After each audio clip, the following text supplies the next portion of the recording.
You know that feeling when a plan, a really smart-sounding one, just completely blows up in everyone's face?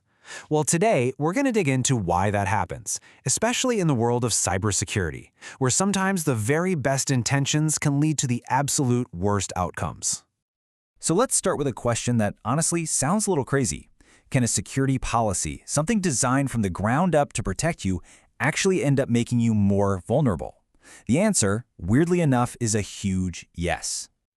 So picture this, and this is a real-world thing that happened. A bank security chief has a bright idea. Hey, let's stop people from pasting in their passwords. That'll stop attackers. Sounds good on paper, right? But what actually happened? Well, all the regular people using password managers to create those super long, complex passwords couldn't paste them in anymore. So what they do? They just switched to shorter, dumber passwords they could actually remember and type. The policy that was meant to make things more secure did the exact opposite. And this isn't just some one-off fluke. It's a pattern. Now, this whole phenomenon, it's not some new thing from the digital age. Not at all. It actually has a name, and a pretty wild origin story to go with it. It's called the Cobra effect. So what is the Cobra effect exactly? Well, it's what happens when you have a perverse incentive. That's when your brilliant solution doesn't just fail to fix the problem, it actively makes things worse than when you started. It's like the perfect storm of unintended consequences. And here is exactly where that name comes from. So back in British-ruled India, the government was really worried about all the venomous cobras slithering around. Their plan seemed super straightforward. They'd offer a cash bounty for every dead cobra someone brought in. And at first, it worked. But then, some very enterprising people got an idea.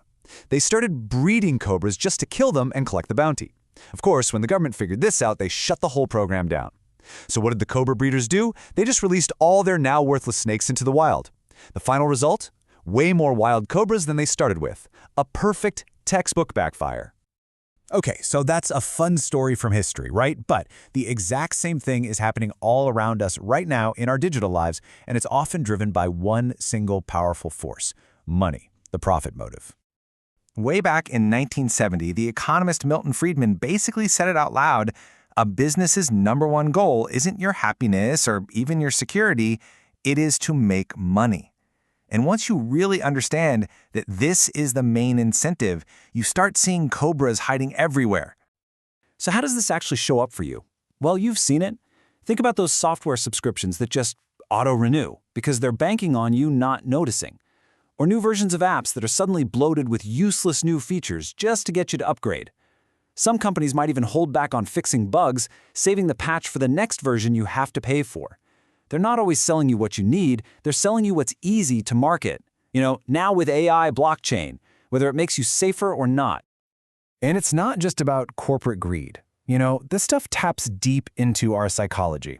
There was this famous study at a daycare that was getting really frustrated with parents showing up late, so they introduced a small fine for late pickups. The goal was to make it a penalty, right? But what happened? Parents stopped feeling guilty about being late. The fine wasn't a punishment anymore. It was just the price for a few extra minutes of childcare.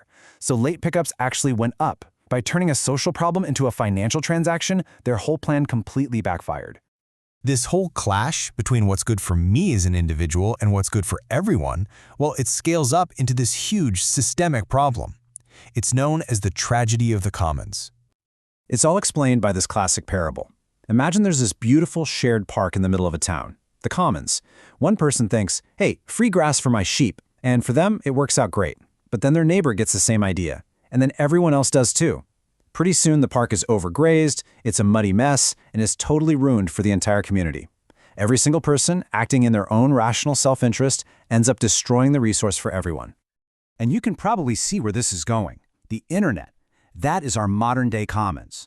When one person decides not to patch their computer or they use password 123 for everything, they're not just putting their own stuff at risk. Their hacked machine becomes a launchpad for attacks against everybody else. Their one individual decision to be lazy about security pollutes the digital environment for all of us. But here's where it gets really tricky. What happens when the people inside the security world have messed up incentives? Because sometimes the very systems that are supposed to protect us have these hidden cobras built right in. Just look at this number, $2.5 million. So what is that? That's the price a single company, an exploit broker, was willing to pay for one powerful secret way to hack an Android phone. So ask yourself this. If you're a brilliant security researcher and you find a massive flaw in some software, you've got a choice. You can report it to the company that made it and maybe get a bug bounty, a few $1,000s, maybe more. Or you could sell it on the private market for millions of dollars.